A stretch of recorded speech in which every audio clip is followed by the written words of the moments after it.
വിശ്വാസ വെളിച്ചം എന്ന ഈ പ്രോഗ്രാമിലേക്ക് എല്ലാ ഗുഡ്നസ് TV പ്രേക്ഷകർക്കും ഹൃദ്യമായ സ്വാഗതം. കത്തോലിക്ക സഭയുടെ വിശ്വാസ പ്രമാണങ്ങളെ കത്തോലിക്ക സഭയുടെ മതബോധന ഗ്രന്ഥത്തിൻ്റെ അടിസ്ഥാനത്തിൽ പ്രേക്ഷകർക്കായി വിശദീകരിച്ചുകൊണ്ടിരിക്കുന്ന ഒരു പ്രോഗ്രാമാണിത്. കത്തോലിക്ക സഭ വിശ്വസിക്കുകയും പഠിപ്പിക്കുകയും ആഘോഷിക്കുകയും ചെയ്യുന്ന വിശ്വാസ സത്യങ്ങളെ നമുക്കായി അവതരിപ്പിച്ചുകൊണ്ടിരിക്കുന്നത് കേരള കത്തോലിക്ക സഭയിലെ പ്രഗത്ഭനായ ദൈവശാസ്ത്രജ്ഞനും അധ്യാപകനും കേരളത്തിലെ പൊതുസമൂഹത്തിന് ഏറെ പരിചിതനുമായ റവറൻഡ് ഡോക്ടർ വിൻസെൻ്റ് കുണ്ടുകുളമച്ചനാണ്. അച്ഛനെ ഏറെ സ്നേഹത്തോടു കൂടി എപ്പിസോഡിലേക്ക് സ്വാഗതം ചെയ്യുന്നു. Thank you. അച്ഛൻ, നമ്മൾ കത്തോലിക്ക സഭയുടെ മതബോധന ഗ്രന്ഥത്തിലെ മാമോദീസയെക്കുറിച്ചുള്ള ഭാഗമാണ് നമ്മളിപ്പോൾ കഴിഞ്ഞ എപ്പിസോഡിലൊക്കെ ചർച്ച ചെയ്തിരുന്നത്. കഴിഞ്ഞ എപ്പിസോഡിൽ നമ്മൾ പ്രത്യേകിച്ച് ശിശു മാമോദീസ, എന്തുകൊണ്ടാണ് സഭ ശിശു മാമോദീസ നൽകുന്നത് എന്ന് വിശദീകരിച്ചു. അതോടൊപ്പം തന്നെ തലതൊട്ടമ്മയുടെ സ്ഥാനം, കത്തോലിക്കനൊരു മാമോദീസ സ്വീകരിക്കേണ്ടത് ആവശ്യമാണോ, ഇങ്ങനെയുള്ള കാര്യങ്ങളൊക്കെ നമ്മൾ ചർച്ച ചെയ്തു. ഇന്ന് നമ്മൾ 1256 മുതൽ 1261 വരെയുള്ള നമ്പറുകളിൽ പ്രതിപാദിക്കുന്ന വിഷയങ്ങളാണ് നമ്മളിന്ന് ചർച്ച ചെയ്യുന്നത്. ആദ്യമായിട്ട് അതിനകത്ത് പറയുന്നതൊരു കാര്യം, നമ്മൾ ഈ ആർക്ക് വേണമെങ്കിലും ചില സന്ദർഭങ്ങളിൽ മാമോദീസ കൊടുക്കാം. നമ്മൾ സാധാരണ ഇവിടെ വൈദികരാണ് മാമോദീസ കൊടുക്കാറ്. അപ്പോൾ മാമോദീസ നമ്മൾ വലിയ കാര്യമായിട്ട് ആഘോഷിക്കുന്നു. പക്ഷേ കത്തോലിക്ക സഭ പഠിപ്പിക്കുന്നു, ചില സന്ദർഭങ്ങളിൽ അത്യാവശ്യം ഉള്ളവർക്ക്, അത് അവർ ക്രിസ്ത്യാനിയാണോ എന്ന് നിർബന്ധമില്ല, അവർക്ക് മാമോദീസ കൊടുക്കാം. ഒരുപക്ഷെ അതൊരു കടന്ന കൈയല്ലേ? എന്തുകൊണ്ടാണ് ഇതങ്ങനെ പറയുന്നത്? മാമോദീസയുടെ കാർമ്മികൻ, ആ കാർമ്മികനെ കുറിച്ചാണല്ലോ ചർച്ച. അതെ.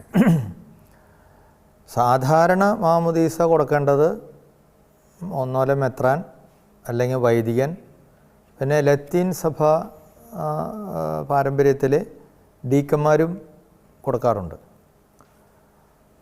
പിന്നെ ബിജു ഇപ്പോൾ ചോദിച്ചത് ചില അസാധാരണമായ സന്ദർഭങ്ങൾ വരുമ്പോഴാണ്. പൊതുവേ മാമോദീസ നൽകപ്പെടുന്നത് ഇങ്ങനെ ഈ ഒഫീഷ്യലായിട്ടുള്ള പ്രീസ്റ്റ്ഹുഡിലെ 3 കാറ്റഗറിയിൽപ്പെട്ട ശുശ്രൂഷകൾ തന്നെയാണ് നൽകാറ്, കാർമ്മികരായിട്ട് വരാറ്. പക്ഷേ ഒരു അത്യാവശ്യ സന്ദർഭം വരികയാണ്. ഇപ്പോൾ ഒരു കൊച്ചു പിറന്നു ആസ്പത്രിയിൽ, കുറച്ച് കോംപ്ലിക്കേറ്റഡ് ആണെന്ന് മനസ്സിലായി, ചിലപ്പോൾ മരണം സുനിശ്ചിതമാണ്, രാത്രിയാണ്, ഒരു വൈദികനെ ഒന്നും കിട്ടാൻ അപ്പോൾ ഒരുപക്ഷെ അവിടെയുള്ള ഒരു നേഴ്സ് അല്ലെങ്കിൽ ഒരു ഡോക്ടർ അല്ലെങ്കിൽ അവിടെയുള്ള ഏതെങ്കിലും ഒരു ടീമായിരിക്കാം അവിടെയുള്ളത്. ചിലപ്പോൾ ക്രിസ്ത്യാനി തന്നെ ചിലപ്പോൾ ആവണമെന്നില്ല ഈ നേഴ്സ്. അപ്പോൾ അങ്ങനെ വരുമ്പോൾ അവർക്ക് വേണമെങ്കിൽ മാമോദീസ കൊടുത്താലും അത് വാലിഡാണ് എന്ന് സഭ പറയുന്നതിൻ്റെ, പഠിപ്പിക്കുന്നതിൻ്റെ ഒരു കാരണം എന്താണെന്ന് വെച്ച് കഴിഞ്ഞാൽ, ഈ വിശ്വാസത്തിൻ്റെ ഒരു പരിപ്രേക്ഷ്യത്തിൽ നിന്നാണ്. എല്ലാ മനുഷ്യ വ്യക്തിയും ദൈവത്തിൻ്റെ സൃഷ്ടിയാണ്, ഇവരെല്ലാവരും ദൈവത്തെങ്കിലേക്ക് എത്തിച്ചേരാനുള്ളതുമാണ്. അപ്പോൾ അങ്ങനെയുള്ളൊരു വിശ്വാസം ഉള്ളതുകൊണ്ട് ഈ കുട്ടിക്ക് മാമോദീസ സ്വീകരിച്ചാൽ ആ കുട്ടിയുടെ മറ്റ് പരിമിതികൾ, പാപത്തിൻ്റെതായ പരിമിതികളിൽ നിന്നെല്ലാം വിടുതൽ പ്രാപിച്ച് ദൈവത്തിൻ്റെ ഒരു മകനോ മകളോ ആയിട്ട് തന്നെ മാമോദീസ സ്വീകരിച്ചതിന് ശേഷം മരണത്തിലൂടെ ദൈവത്തെങ്കിലേക്ക് തിരിച്ചെത്താനുള്ളൊരു സാധ്യത. അപ്പോൾ അങ്ങനെ ഉള്ള ഒരു വിശ്വാസത്തിൻ്റെ വെളിച്ചം ഇതിൻ്റെ പുറകിലുണ്ട്. അതുകൊണ്ടാണ് ഒരു മാമോദീസ സ്വീകരിക്കാതെ ഒരാൾ കടന്നു പോകാൻ ഇടവരരുത്. കാരണം മാമോദീസ സ്വീകരിച്ചാലാണ് ക്രിസ്തീയ പാരമ്പര്യത്തിൽ ആ ക്രിസ്തീയ വിശ്വാസം അനുസരിച്ച് പാപത്തിന് മരിക്കാനും ജന്മപാപത്തിൽ നിന്ന് വിടുതൽ പ്രാപിക്കാനും ദൈവത്തിൻ്റെ പുത്രിയോ പുത്രനോ ആയിത്തീരാനും അങ്ങനെ ആ ദൈവത്തിൻ്റെ നിത്യപറുദീസായിലേക്ക് എത്താനായിട്ട് ഏറ്റവും സൗകര്യപ്രദമായ, ആരോഗ്യപ്രദമായ, ആത്മീയമായ ഒരു പ്രക്രിയ എന്ന് വിശ്വസിക്കുന്ന ആർക്ക് വേണമെങ്കിലും അത് കൊടുക്കാം. അപ്പം അങ്ങനെ ഒരു കാര്യമുണ്ട് അതിൻ്റെ ഉള്ളിൽ. ഏതെങ്കിലും ഒരാൾ വെറുതെ പോയിട്ട് മാമോദീസ നോക്കാൻ പറ്റില്ല. ആ ആളുടെ ഇൻറ്റൻഷൻ, ലക്ഷ്യം, ഒരു ഗോൾ ഉണ്ടാകണം. അതായത് ഈ കുട്ടിയുടെ ഒരു അവകാശമാണത്. ക്രിസ്തീയ പാരമ്പര്യത്തിൽ മാതാപിതാക്കൾക്ക് ജനിച്ച ആ കുട്ടിയുടെ ഒരു ആത്മീയ അവകാശമാണ്. അവരുടെ ആ മതവിശ്വാസം അനുസരിച്ച് ഈ ആദ്യത്തെ കുദാശയെങ്കിലും സ്വീകരിച്ച് ഒരു പുതിയ സൃഷ്ടിയായിട്ട് ദൈവത്തിൻ്റെ മകനും മകളും ആയി തീർന്നതിന് ശേഷം മരിക്കുകയാണെങ്കിൽ തന്നെ ആ ദൈവത്തെങ്കിലേക്ക് എത്തിച്ചേരാനുള്ള ഒരു അവകാശം ഉണ്ട് ആ കുട്ടിക്ക്. ആ അവകാശം മനസ്സിലാക്കിക്കൊണ്ടാണ് ഏത് മതസ്ഥിലുള്ള ഒരാൾക്കും.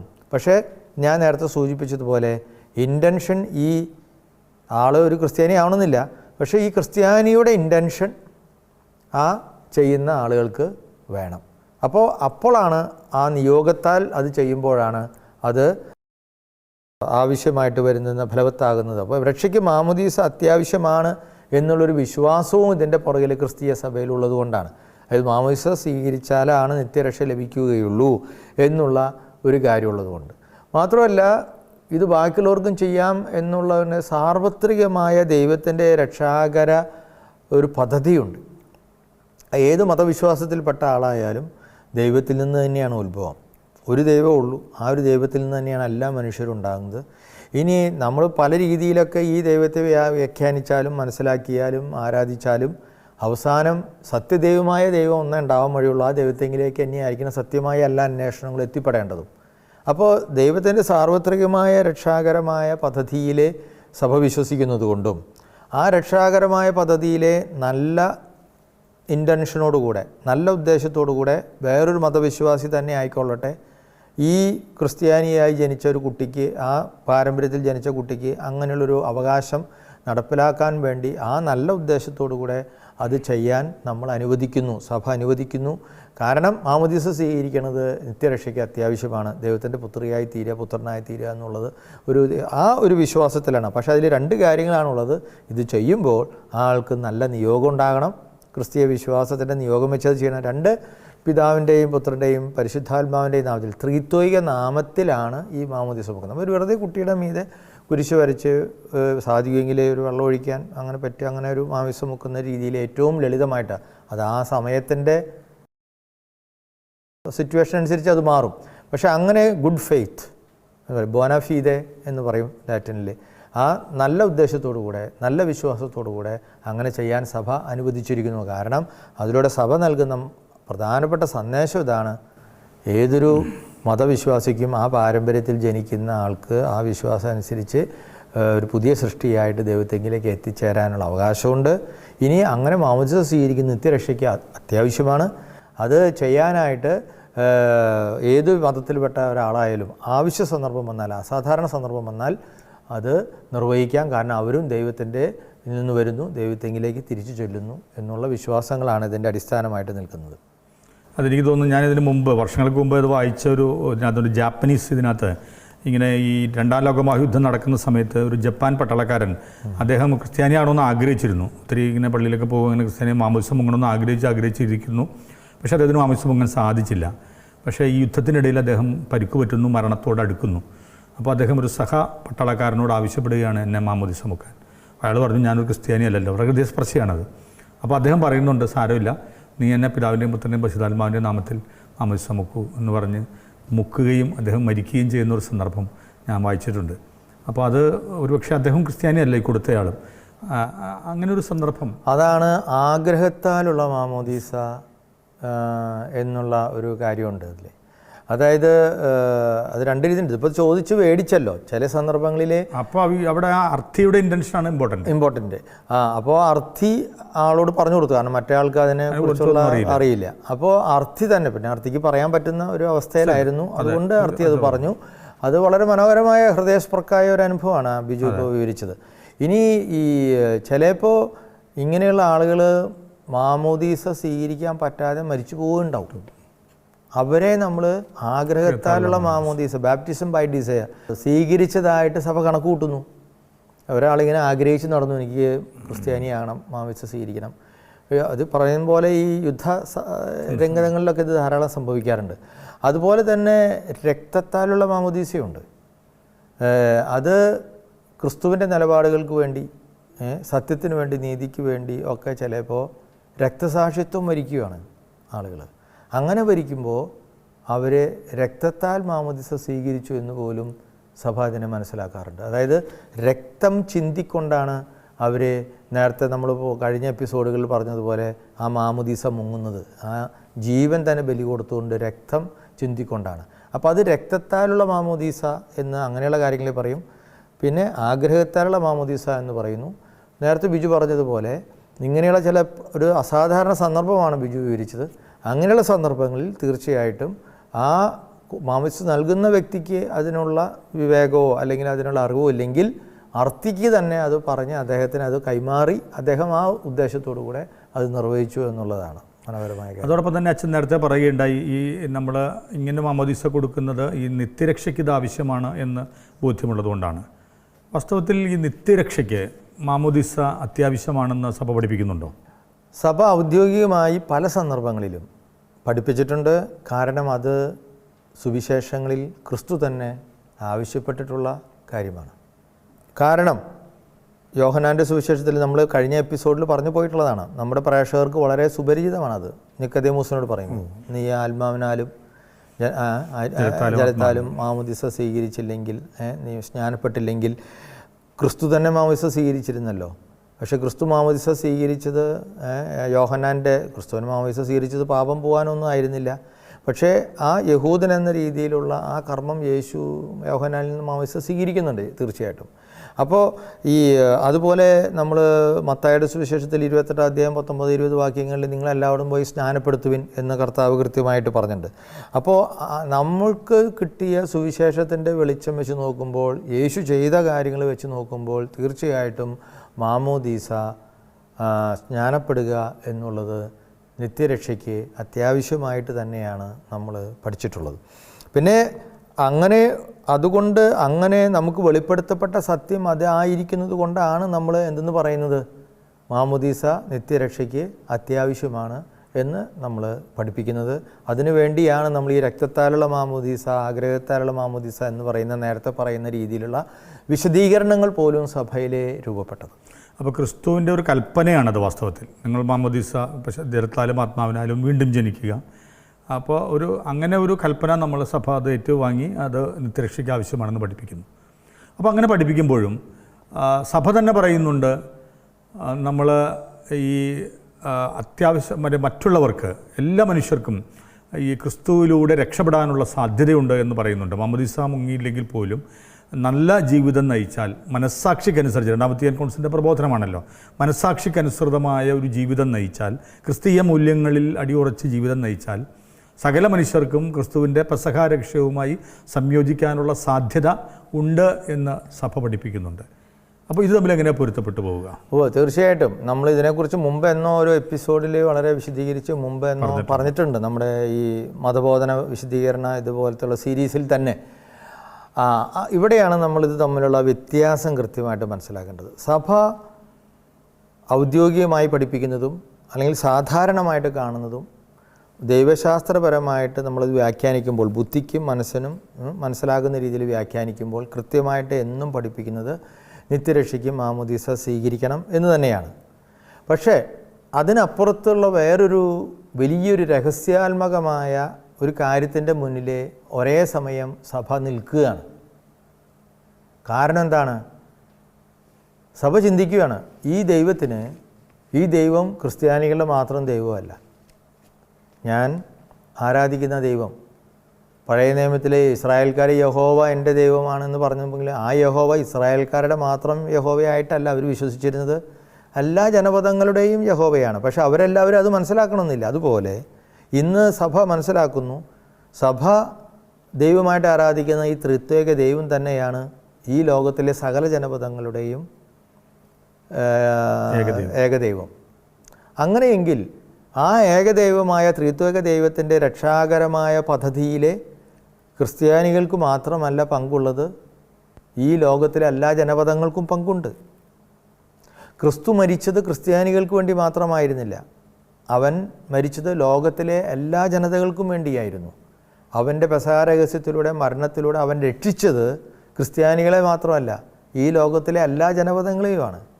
എങ്കിൽ ഒരേ സമയം സഭ ചിന്തിക്കുകയാണ്, ആ രഹസ്യത്തിൻ്റെ മുന്നിൽ വെളിപ്പെടുത്തപ്പെട്ട ഗ്രന്ഥങ്ങൾ വെച്ച് നോക്കുമ്പോൾ ക്രിസ്തു ചെയ്ത കാര്യങ്ങൾ ഒരു വശത്തോടെ വായിച്ചു പോകുമ്പോൾ നമുക്ക് മാമോദീസ നിത്യരക്ഷയ്ക്ക് അത്യാവശ്യമാണ് എന്ന് പറയുമ്പോഴും സഭയ്ക്ക് മനുഷ്യബുദ്ധിക്ക് അപ്രാപ്യമായ രീതിയിലുള്ള ഒരു വലിയ രഹസ്യത്തിൻ്റെ മുന്നിൽ സഭ നിൽക്കുകയാണ്, ചോദ്യങ്ങളുടെ മുന്നിൽ.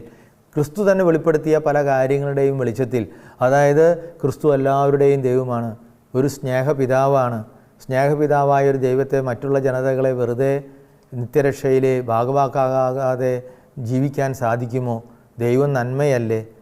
അങ്ങനെയുള്ള ഒരുപാട് ചോദ്യങ്ങൾ. ഇനി മാത്രമല്ല, യേശുവിൻ്റെ സുവിശേഷങ്ങളിലൂടെ കടന്നു പോകുമ്പോൾ യേശു വിജാതീയർക്കും ആ രക്ഷ തടയുന്നതായിട്ട് ഒരിക്കലും നമ്മൾ കാണുന്നില്ല. മാത്രമല്ല, നല്ല സമരയക്കാരൻ്റെ ഉപമ നമ്മൾ പഠിക്കുമ്പോൾ അവസാനം തിരഞ്ഞെടുക്കപ്പെട്ട ജനമായ ഇസ്രായേലിനോട് കർത്താവ് പറയുകയാണ്, ആ മനുഷ്യൻ ചെയ്തതുപോലെ നീയും ചെയ്യാനാണ് പറയണത്. നിത്യരക്ഷ പ്രാപിക്കണമെങ്കിൽ അവിടെ നിത്യരക്ഷയുടെ വിഷയം വരുന്നുണ്ട്. നീ നിത്യരക്ഷ പ്രാപിക്കണമെങ്കിൽ നീ അവൻ ചെയ്തതുപോലെ നീയും ചെയ്യുക. ആവശ്യത്തിലിരിക്കുന്നവനാണ് അയൽക്കാരൻ. ഫ്രത്തേലി തൂത്തി എന്ന് പറയുന്ന 2020 ഒക്ടോബറിൽ 3-ാം തീയതി ഫ്രാൻസിസ് പാപ്പ ഇറക്കിയ മനോഹരമായ നാം എല്ലാം സഹോദരർ എന്ന് പറയുന്ന ചാക്രിക ലേഖനത്തിലെ ഈ 2-ാമത്തെ അധ്യായം മുഴുവൻ ഈ ഗുഡ് സമരിറ്റൻ്റെ സംഭവമാണ് വിശദീകരിച്ചു പോകുന്നത്. അതിലൂടെ കൃത്യമായിട്ട് പറയുന്നുണ്ട്. അപ്പോൾ കർത്താവിൻ്റെ മനോഭാവം ഒരേ സമയം മാമുദീസ സ്വീകരിക്കണം, ക്രിസ്തുവിനെ അറിയാൻ സാധ്യതയുള്ളവർക്ക്, ക്രിസ്തുവിനെ സഭയിൽ അംഗമാകാൻ ഭാഗ്യം ലഭിച്ച ആളുകൾക്ക്, ക്രിസ്തുവിൻ്റെ സുവിശേഷം കേട്ട ആളുകൾക്ക് എല്ലാവർക്കും അതറിയാനോ ഇടവന്ന എല്ലാവരും സുവിശേഷം സ്വീകരിക്കണമെന്നാണ്.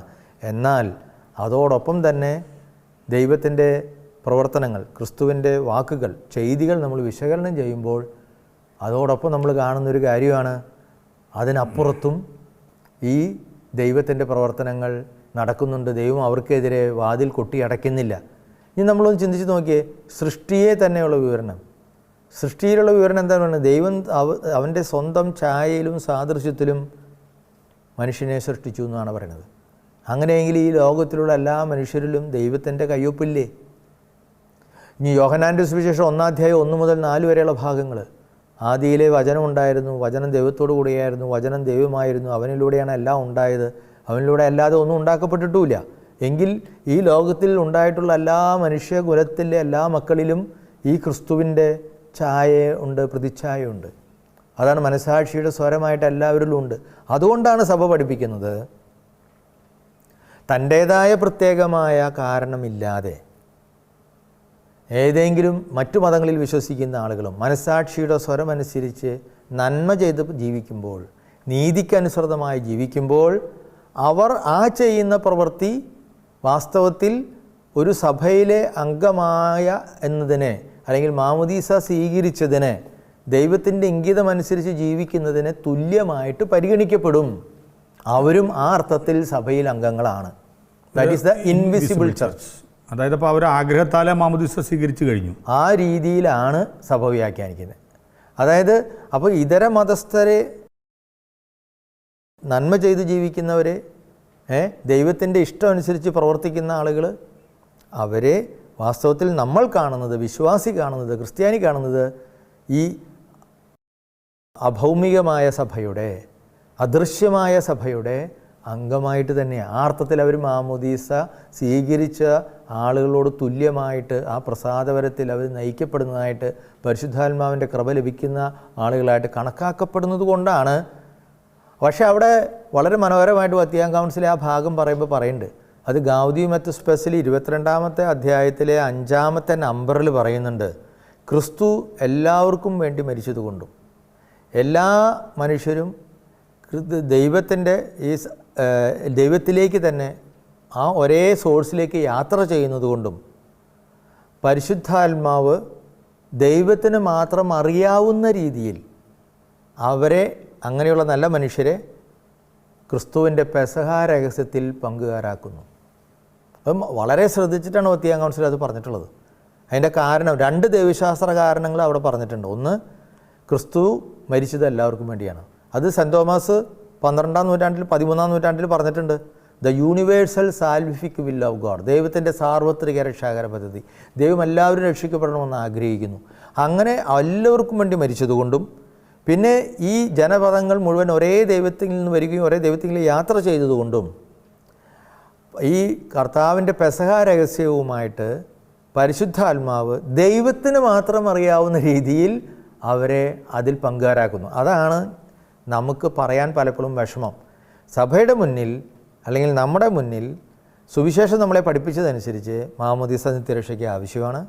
പക്ഷേ ദൈവത്തിന് മാത്രം അറിയാവുന്ന രീതിയിൽ ഈ നേരത്തെ പറഞ്ഞ കണ്ടീഷൻസോടുകൂടെ ദൈവത്തെ ഭയപ്പെടുന്നവരെ, നീതി പ്രവർത്തിക്കുന്നവരെ, നന്മ പ്രവർത്തിക്കുന്നവരെ, അവരെ ദൈവം ഈ നേരത്തെ പറഞ്ഞ രക്ഷാകര പദ്ധതിയുടെ ഭാഗമാക്കി, ക്രിസ്തുവിൻ്റെ പെസഹ രഹസ്യത്തിൻ്റെ ഭാഗമാക്കി അവർക്ക് രക്ഷാകരമായ ഫലം നൽകുമെന്നാണ് സഭ പറയുന്നത്. ആ അർത്ഥത്തിൽ അവരും നിത്യരക്ഷയ്ക്ക് യോഗ്യരായി തീരുന്നു.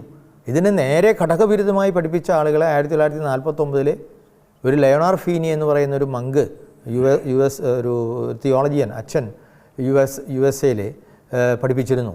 അതായത് അദൃശ്യ സഭയുടെ അല്ല, ദൃശ്യസഭയുടെ അംഗമാകാത്ത ഒരാളും രക്ഷപ്പെടുകയില്ല എന്ന് പഠിപ്പിച്ച ആളെ മഹറം ചൊല്ലിയിട്ടുണ്ട് പയസ് 12 മാർപ്പാപ്പ.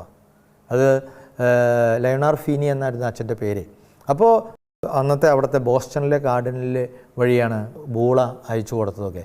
അപ്പോൾ അതിൽ നിന്ന് സഭയുടെ ആ കാര്യം വളരെ വ്യക്തമാണ്. അതായത് നമ്മൾ മാമോദീസ നിത്യരക്ഷയ്ക്ക് അത്യാവശ്യമാണ് എന്ന് പറയുമ്പോഴും, കാരണം അതിൻ്റെ കാരണങ്ങൾ മുമ്പത്തെ എപ്പിസോഡ് നമ്മൾ പറഞ്ഞിട്ടുണ്ട്. മാമോദീസ സ്വീകരിക്കുമ്പോഴാണ് നമ്മൾ ക്രിസ്തുവിനെ സ്വീകരിക്കുന്നത്. ക്രിസ്തുവില്ലാതെ ക്രിസ്തുവിൻ്റെ സുവിശേഷമാകാൻ നമുക്ക് സാധിക്കുകയില്ല. അപ്പോൾ അതാണ് ഒരു ക്രിസ്ത്യാനിക്ക് നേരായ മാർഗം, അതാണ് ചെയ്യേണ്ടത്. സുവിശേഷം അറിയുന്നവർ ഒരുപക്ഷെ ചിലർക്ക് അത് ബോധ്യപ്പെടുന്നില്ലായിരിക്കാം, അല്ലെങ്കിൽ അവർ വേറൊരു സാഹചര്യത്തിൽ ജീവിച്ചുകൊണ്ടായിരിക്കാം, അല്ലെങ്കിൽ സുവിശേഷം അവർ കേട്ടിട്ടില്ലാത്തതുകൊണ്ടായിരിക്കാം. എത്രയോ കോടി മനുഷ്യർ ഇനിയും ലോകത്തിലുണ്ട്. അപ്പോൾ അവർ അവരുടെ മനസാക്ഷിക്കനുസരിച്ച്, അവരുടെ സംസ്കാരത്തിൽ, അവരുടെ മതവിശ്വാസങ്ങളനുസരിച്ച് നന്മ ചെയ്ത് പ്രവർത്തിക്കും. അത് വളരെ പ്രധാനം. നന്മ ചെയ്ത് ജീവിക്കുമ്പോൾ അത് ഈ അദൃശ്യ സഭയുടെ ഭാഗമായ ആളുകളായിട്ട് കണക്കാക്കപ്പെടുകയും അവർക്ക് ദൈവത്തിൻ്റെ രക്ഷാകര രഹസ്യത്തിൻ്റെ ഫലങ്ങൾ, പക്ഷെ അത് എങ്ങനെയാണെന്ന് നമുക്ക് പറയാൻ പറ്റില്ല. അത് ദൈവത്തിന് മാത്രമേ അറിയാവുന്ന രീതിയിലാണ് അത് ചെയ്യുന്നത് എന്ന്, അവരെ പങ്കുകാരാക്കുന്നതെന്ന് സഭ എപ്പോഴും എടുത്തു പറയുന്നു. അപ്പോൾ ഈ മാമോദീസയ്ക്ക് എനിക്ക് തോന്നുന്നു ഒരു ഡയമെൻഷനുണ്ട്. ഒരു എക്സ്ക്ലൂസീവ് ഡയമെൻഷനുമുണ്ട്, ഒരു ഇൻക്ലൂസീവ് ഡയമെൻഷനുമുണ്ട്. സഭാമക്കളെന്ന നിലയിൽ, സഭയിൽ ക്രിസ്തുവിൽ വിശ്വസിക്കുന്നവരെന്ന നിലയിൽ രക്ഷയ്ക്കിത് അത്യാവശ്യമാണ്, തീർച്ചയായിട്ടും. അതേസമയം അതിനൊരു സാർവത്രികമായി ചിന്തിക്കുമ്പോൾ എല്ലാ മനുഷ്യരും ദൈവത്തിൻ്റെ മക്കളാണെന്ന നിലയിലും എല്ലാവരും രക്ഷപ്പെടണമെന്നുള്ള ദൈവത്തിൻ്റെ ആഗ്രഹത്തിൻ്റെ പിൻബലത്തിലും ഈ മാമോദീസയ്ക്ക് ഒരു ഓൾ ഇൻക്ലൂസീവ് ആയിട്ടുള്ളൊരു അർത്ഥവും കൂടിയുണ്ട്. ഇത് ഇപ്പോൾ പുതുതായിട്ട് വത്തിക്കാൻ കൗൺസിലിൽ മാത്രം അങ്ങനെ വത്തിക്കാൻ കൗൺസിൽ പുതുതായിട്ട് സെക്കുലറിസത്തിൻ്റെ പേരിൽ കണ്ടുപിടിച്ചൊന്നുമല്ല. ആദ്യത്തെ മാർപ്പാപ്പയായ പത്രോസ് അപ്പസ്തോല പ്രവർത്തനങ്ങൾ 10 അധ്യായം 34-35 പറയുന്നുണ്ട്. കൊർന്നേലിയൂസിൻ്റെ സംഭവം പറഞ്ഞു കഴിഞ്ഞിട്ട് വരുമ്പോൾ ദൈവത്തെ ഭയപ്പെടുന്നവരും, ദൈവത്തിന് പക്ഷപാതമില്ല, ദൈവത്തിന് മുഖംനോട്ടമില്ല, ദൈവത്തെ ഭയപ്പെടുന്നവരും നീതി പ്രവർത്തിക്കുന്നവരും അവന് സ്വീകാര്യനാണ് എന്ന് പറയുന്നുണ്ട്. അപ്പോൾ ഇത് പുതുതായിട്ട് ഇപ്പോൾ കണ്ടുപിടിച്ച ഒരു കാര്യമല്ല. ക്രിസ്തുവിൻ്റെ ജീവിതത്തിൽ അതുണ്ടായിരുന്നു. ശതാധിപനോടുള്ള പെരുമാറ്റത്തിൽ അവരോടൊന്നും കർത്താവ്, ശതാധിപൻ്റെ സംഭവത്തിൽ നമ്മൾ കാണുന്നുണ്ട്, ഇതുപോലുള്ളൊരു വിശ്വാസം ഞാൻ ഇസ്രായേലിൽ പോലും കണ്ടിട്ടില്ല എന്നാണ് അദ്ദേഹം റോമാക്കാരനായ ശതാധിപനെക്കുറിച്ച് പ്രശംസിച്ച് മറ്റുള്ളവരോട് പറയുന്നത്. അപ്പോൾ അവർക്കൊക്കെ വിശ്വാസം ഉണ്ടായിരുന്നു. കൊർന്നേലിയൂസ് ഒരു വിജാതീയനായിരിക്കുമ്പോഴും അദ്ദേഹത്തെ പരിശുദ്ധാത്മാവ് അദ്ദേഹത്തെ നയിച്ചിരുന്നു.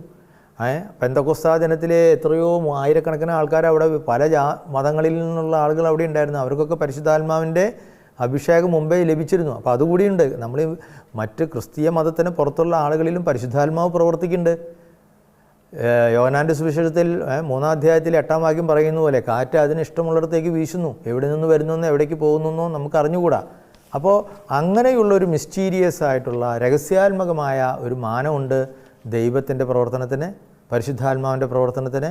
അവൻ അങ്ങനെ അവരെ നയിക്കുന്നു. അതുകൊണ്ട് സഭ വളരെ കൃത്യമായിട്ട് ദൈവശാസ്ത്രപരമായിട്ട് മാമോദീസ നിത്യരക്ഷയ്ക്ക് ആവശ്യമാണെന്ന് ഉറപ്പിച്ച് പറയുമ്പോൾ തന്നെ ഇതുപോലെ നല്ല മനുഷ്യരെ പുറത്ത് ജീവിക്കുമ്പോൾ അവരെ ദൈവം തള്ളിക്കളയുമെന്ന് സഭ പറയുന്നില്ല. അത് ദൈവത്തിന് മാത്രം അറിയാവുന്ന രീതിയിൽ ദൈവം അവരെ ക്രിസ്തുവിൻ്റെ രക്ഷാകര രഹസ്യത്തിൽ ഉൾച്ചേർക്കും എന്നാണ് നമ്മൾ ഉദ്ദേശിക്കുന്നത്. ചുരുക്കത്തിൽ ആ ഒരു മാമോദീസ എന്ന് പറയുന്ന ഒരു വലിയ രഹസ്യത്തിൻ്റെ മുൻപിൽ സഭ കുറെ കൂടി എളിമപ്പെടുകയാണ്, കുറെ കൂടി വിനീതരാവുകയാണ്, അല്ലേ? അതെ, തീർച്ചയായിട്ടും. അപ്പോൾ എന്ന് വിചാരിച്ച് മറ്റുള്ള സഭയ്ക്ക് പുറത്തുള്ളവരും രക്ഷപ്പെടും എന്ന് വിചാരിച്ച്, നേരത്തെ ബിജു സൂചിപ്പിച്ചതുപോലെ ക്രിസ്തു മതത്തിൽ ജനിച്ച് വളരുന്ന സാഹചര്യങ്ങളിലുള്ള ഒരാൾ ആ മതം പറയുന്ന ആ ദൈവത്തെ അറിയാനും ക്രിസ്തുവിനെ അറിയാനും സുവിശേഷത്തെ അറിയാനും സഭയെ അറിയാനും അതിനുള്ള കൂതാശകൾ സ്വീകരിക്കുവാനുള്ള എല്ലാ സൗകര്യങ്ങളും അനുഭവിച്ച ഒരാൾ ഒരു സുപ്രഭാതത്തിൽ എനിക്ക് ഇതില്ലെങ്കിലും ഞാൻ രക്ഷപ്പെട്ടോളും എന്നുള്ള അറിവുണ്ടായിട്ടും അത് നേരെ എതിര് ചെയ്യുന്നത് ഒട്ടും ക്രിസ്തീയമായ ഒരു മനോഭാവമല്ല. അത് ശരിയല്ല. അപ്പോൾ വളരെ നന്ദി അച്ഛാ, ഇത്തരം വളരെ അടിസ്ഥാനപരമായ മാമോദീസയെക്കുറിച്ചുള്ള ചില ബോധ്യങ്ങൾ നമ്മുടെ പ്രേക്ഷകർക്ക് നൽകിയതിന്, പ്രത്യേകിച്ച് കത്തോലിക്ക സഭയുടെ മതബോധന ഗ്രന്ഥം പഠിപ്പിക്കുന്ന ആ കാര്യങ്ങൾ പ്രേക്ഷകർക്കായി വിശദീകരിച്ചതിന്